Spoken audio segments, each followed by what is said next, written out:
queria fazer uma pergunta em geral, não sei, para quem quiser responder, sobre a natureza da crônica. Porque o Rubem Braga foi cronista.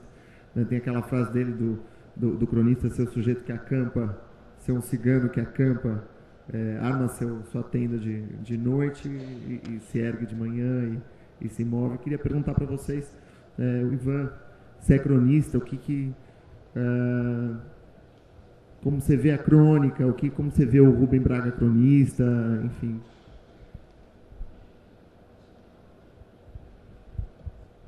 Eu acho mais fácil um professor responder isso do que um próprio cronista, né? Eu sou aquela cozinheira que não sabe a receita só de cabeça. Depois vai escrever, não sai, né? Não sai a receita.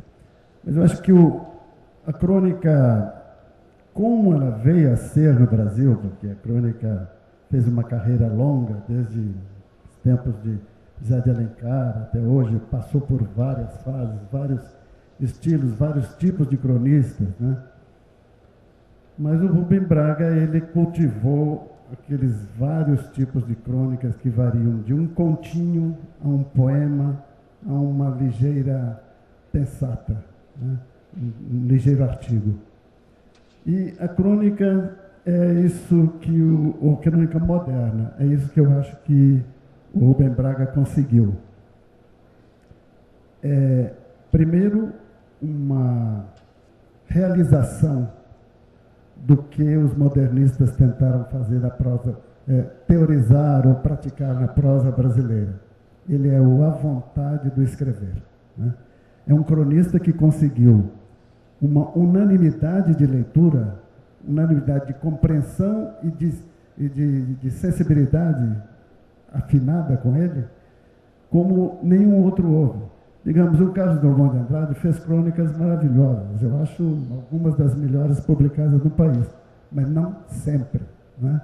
O Fernando Sabino, mas era um pouco mais um contador de histórias, um pouco mais, digamos, não levava a língua a uma sofisticação como essa do Rubem Braga.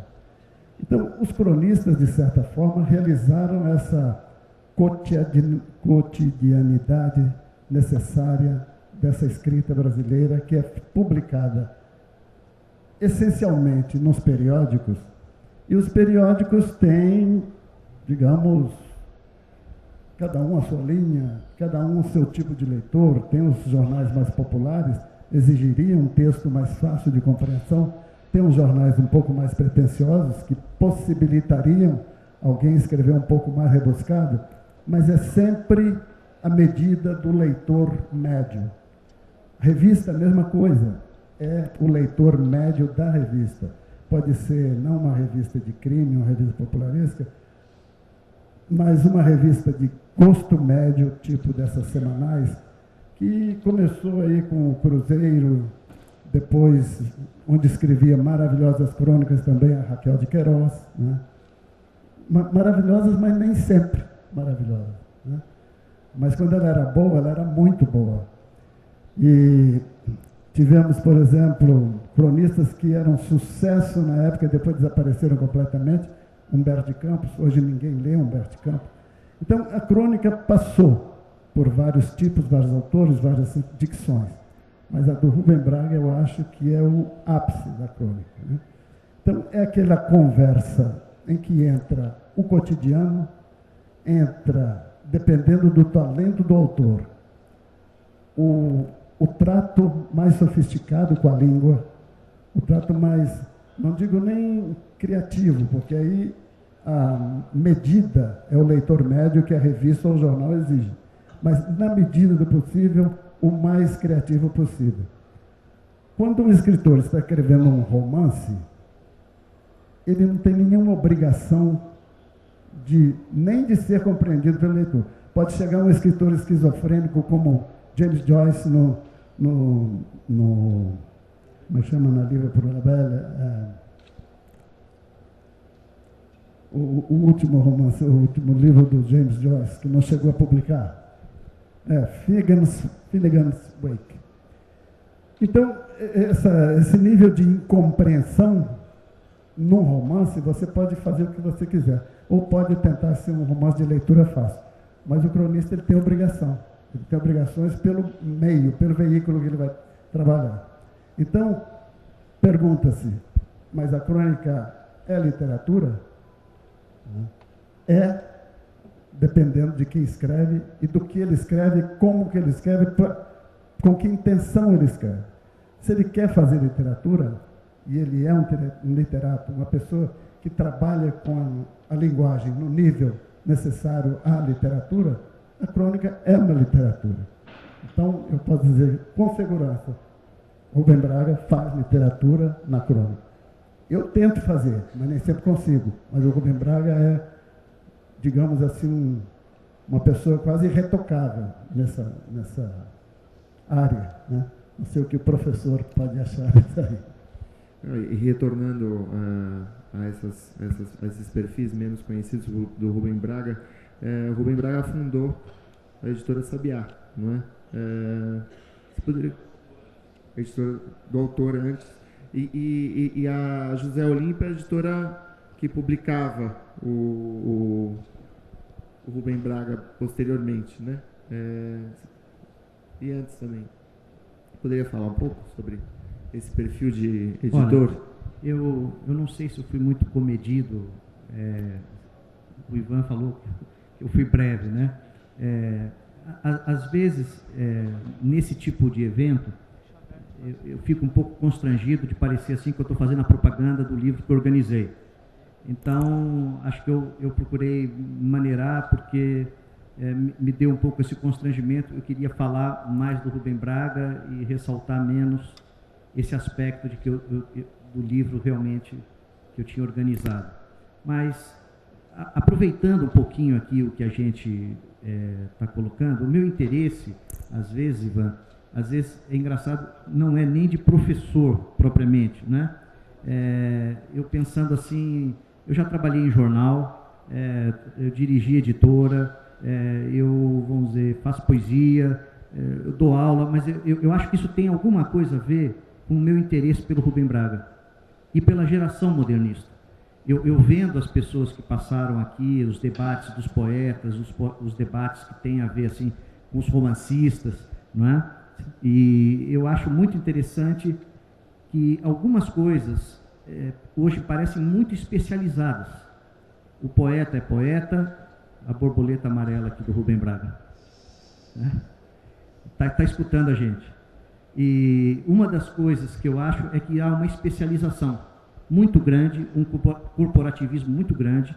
Boa parte dessas coisas graciosas, né, da graça que o Humberto está falando, isso poderia custar a demissão de um jornalista, às vezes. Tem coisas no livro aqui que o Rubem Braga fala, ele tinha 37 anos quando ele escreveu. Então, eu queria pontuar 2, 3 coisas. Primeiro, quando ele fala o velho Braga, é que eu acho que hoje nós prolongamos muito a ideia de juventude. Ontem o Cadão, inclusive, acentuou muito isso aqui, a questão do jovem. Eu acho que há uma hipervalorização na nossa sociedade do jovem, que muitas vezes é uma coisa banal, desinformada, despreparada, e que parece que o jovem vale em si, é um valor em si.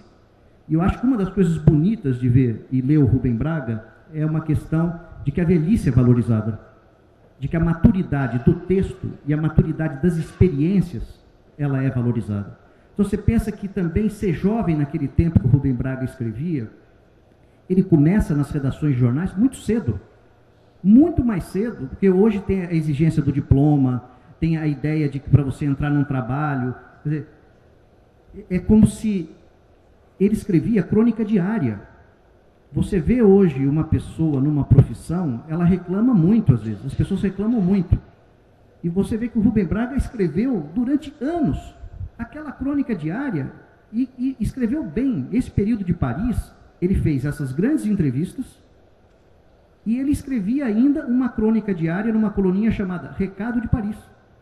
Quer dizer, ele fazia o texto diário e tinha de 15 em 15 dias uma grande matéria.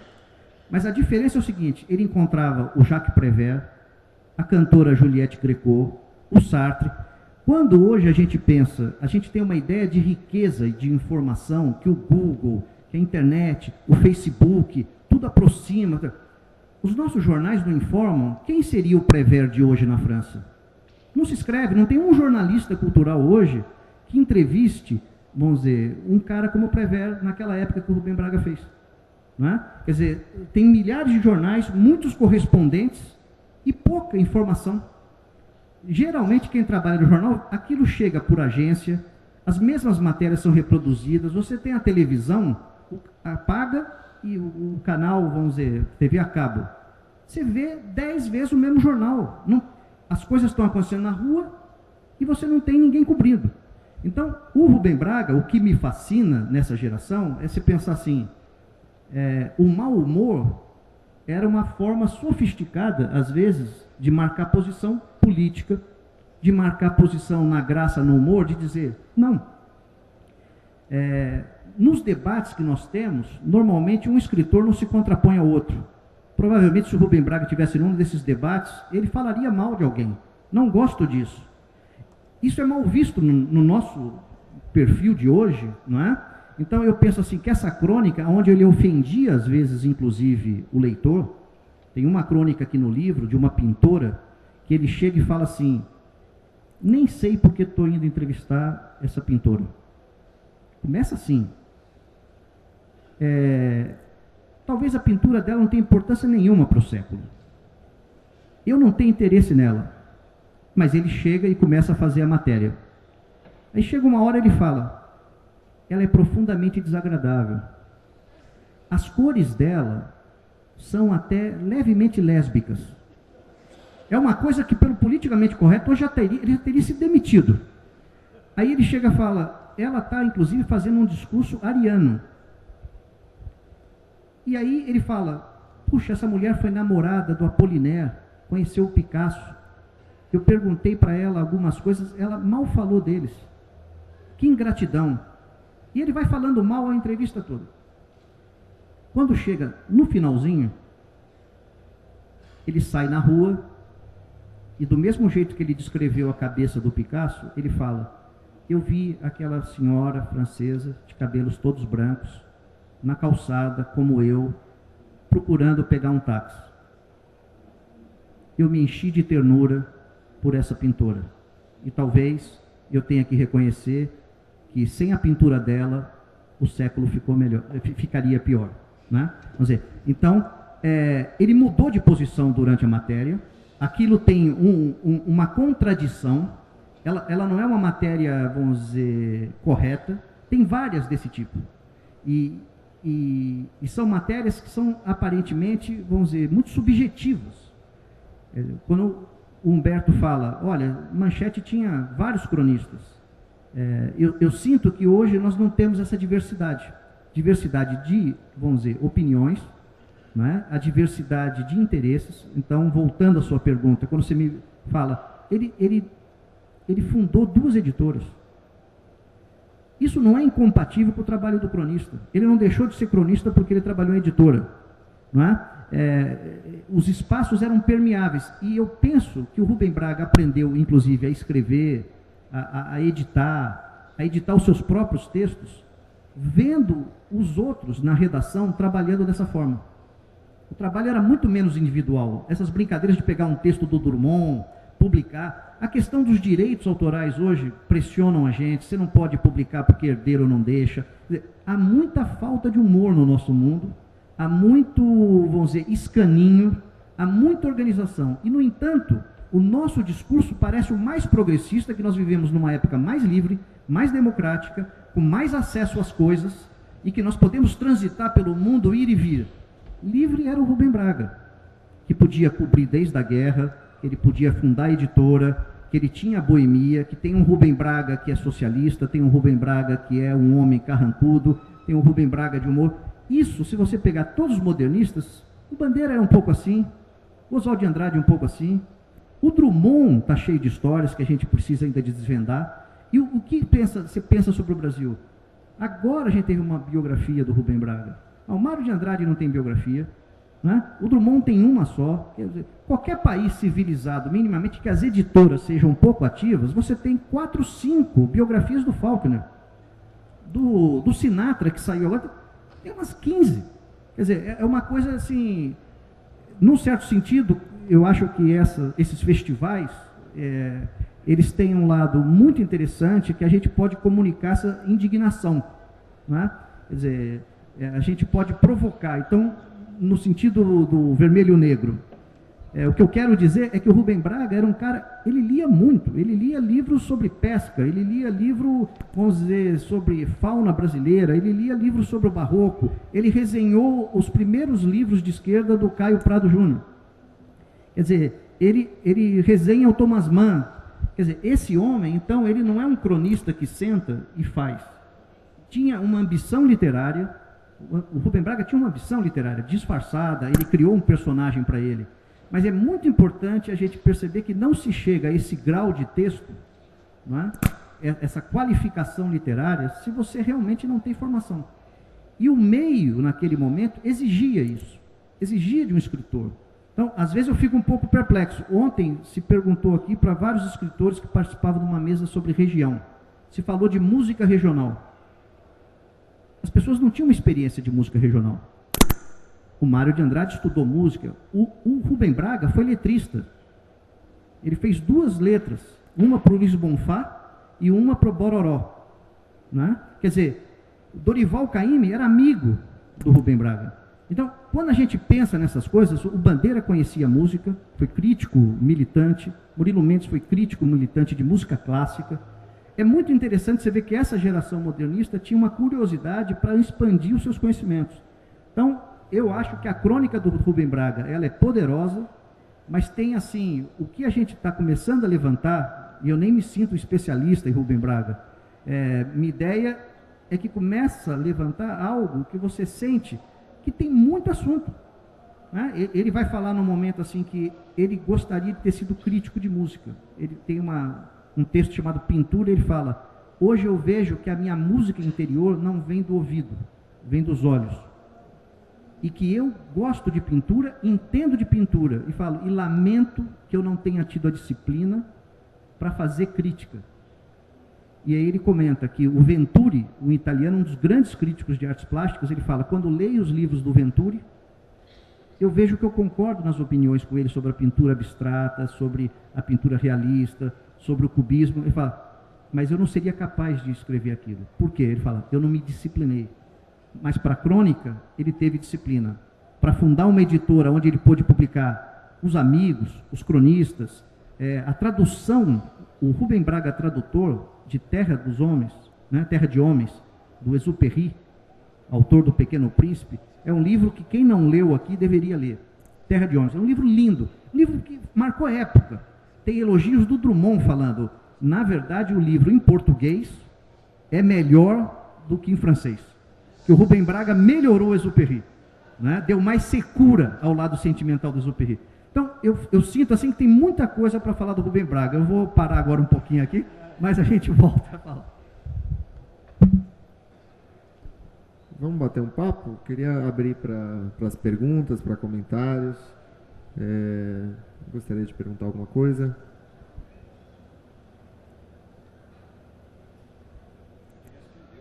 Ou de responder alguma coisa?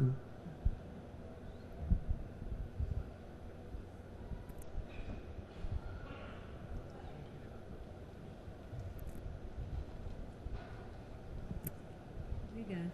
Eu só gostaria de falar que meu filho chama Rubem.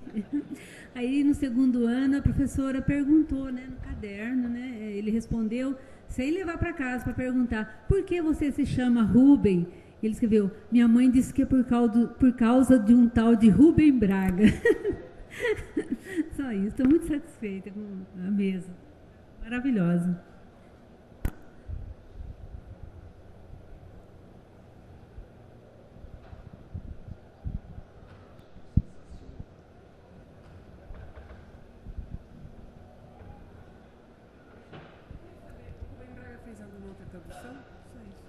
O Rubem Braga fez alguma outra tradução?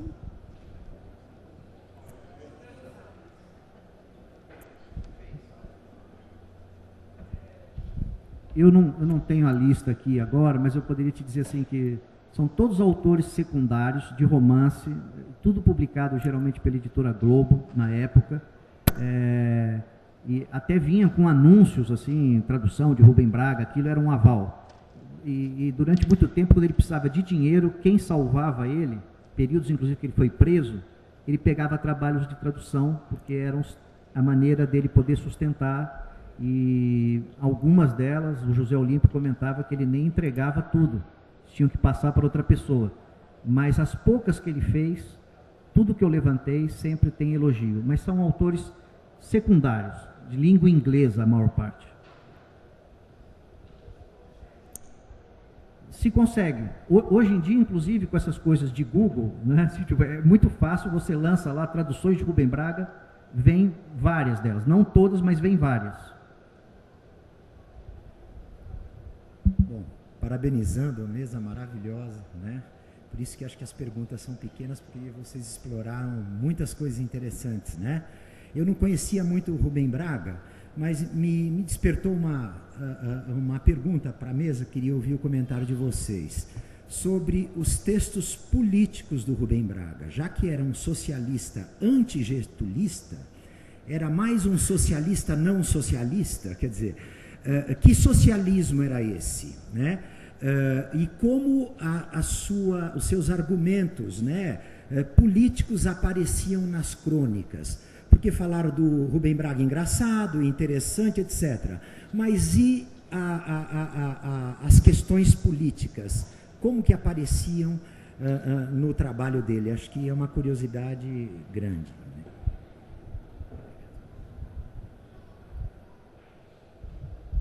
Olha, elas apareciam de uma maneira muito contundente.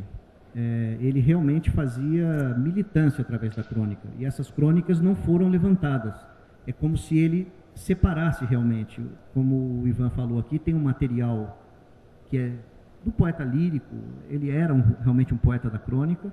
Então, isso, quando ele ia reunir em livros, eu acho que ele privilegiou esse material, que é uma coisa importante, né? Você vê o que o autor em vida, ele resolveu privilegiar. Mas claro que agora, a gente pesquisando e olhando, por exemplo, ele fez toda a cobertura da eleição do Perón na Argentina. E ele era crítico a um certo populismo já do Perón. E essa série de reportagens é muito interessante. Eisenhower, por exemplo, nos Estados Unidos, a mesma coisa.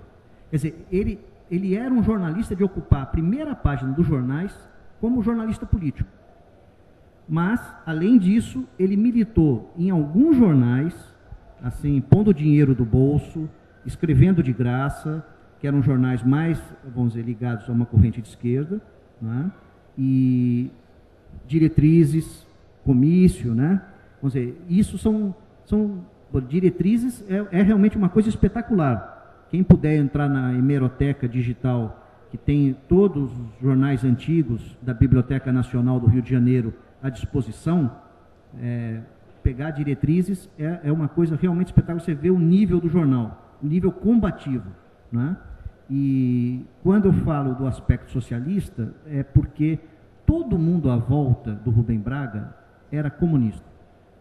Até a esposa dele, com quem ele foi casado, a Zora, ela era uma mulher de esquerda, que militou, que viajou, tem um livro publicado que ela faz uma viagem pelos países da Cortina de Ferro, né? Quer dizer, ela fala muito elogiando assim a democracia dos países comunistas, e ele era alguém refratário a certa visão de esquerda do Partido Comunista. Então, com o tempo, ele foi se aproximando de alguns intelectuais.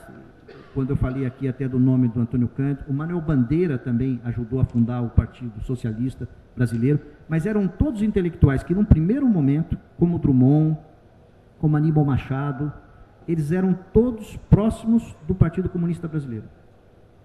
A partir de um racha muito importante que houve vamos dizer, numa criação da Associação Brasileira dos Escritores, aí os comunistas foram muito incisivos no sentido de tomar o poder, e toda essa turma que era ligada ao modernismo abandona as revistas, para de colaborar e toma uma posição de não deixar de ser de esquerda, mas não está ligado ao Partido Comunista. Então, o Rubem Braga acompanhou esse grupo, né?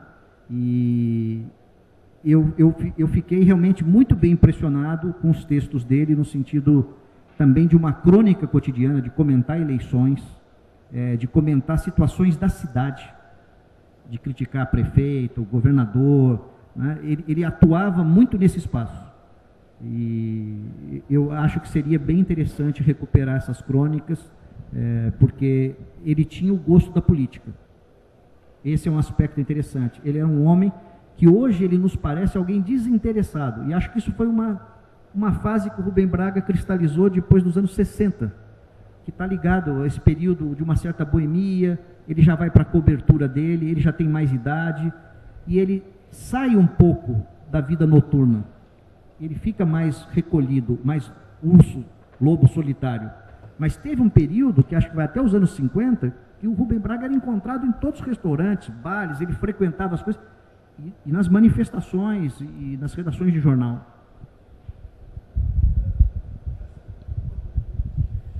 Acrescentar só uma coisinha, uma informação, que muitas vezes, frequentemente, né, penetrava na crônica diária dele algumas dessas alfinetadas nos poderes, nas pessoas, nos governos. Lembro aqui uma crônica belíssima que ele fez de uma menina ferida na Itália. Uma das primeiras matérias que ele mandou da Guerra da Itália. Não sei se a menina chama Silvana.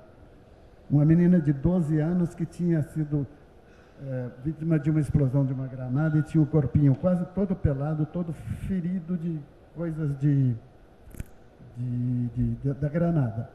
E ele faz uma crônica muito emocionada sobre os olhos da menina, o corpinho, o cuidado da menina. A menina não deu um gemido enquanto eles tiravam os pedaços de granada dela. E aí, quase, digamos, umas 20 linhas antes do fim, ele começa uma diatribe contra a guerra, contra os governos, contra os poderosos. Quer dizer, aquela emoção de ver aquela menina transformou a crônica, que vinha lírica e bonita, num discurso político mais participante, interessante. E lembro também uma das divertidas, que é a Traição das Elegantes. Né? Traição das Elegantes é uma crônica já publicada no regime militar, 67, em que ele comenta uma foto publicada, uma reportagem com as elegantes, as mais elegantes do ano, e falando do jeito que aquelas mulheres eram bregas, esquisitas, não sei o quê. Eu conhecia pessoalmente muitas delas, e aí ele transforma aquilo num pequeno discurso assim de ironia, falando assim, não sei como é que os maridos dessas mulheres, industriais, pessoas poderosas, pessoas ligadas ao regime, pessoas que não sei o quê, não veem essa coisa ridícula. Então, são pequenas alfinetadas, mas essa da menina Silvana é uma beleza em termos de indignação. Né? E muitas vezes aparece isso na crônica dele.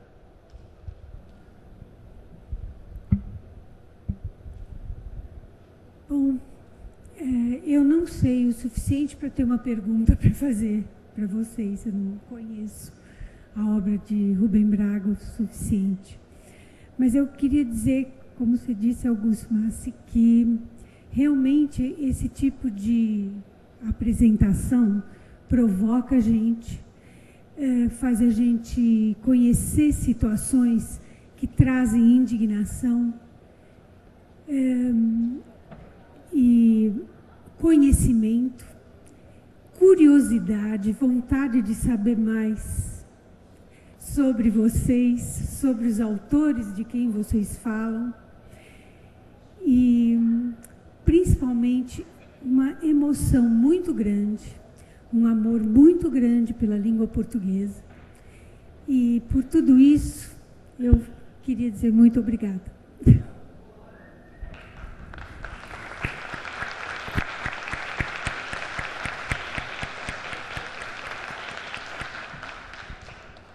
Bom, a gente pode encerrar, então, com esse agradecimento. Queria agradecer a todos vocês.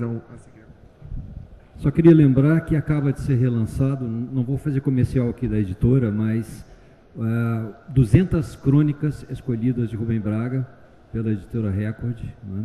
E cada uma dessas 200 confirma em mim a impressão que eu já tinha lá, menino, lendo Rubem Braga, de que eu estava lendo não só um autor altíssimo, mas alguém que estava um pouco sentado comigo no meio-fio, me contando alguma coisa. Ainda quando ele me ensina, ele não está nunca num caixotinho, sabe, pregando alguma coisa lá de cima para mim. É prazer, é ensinamento.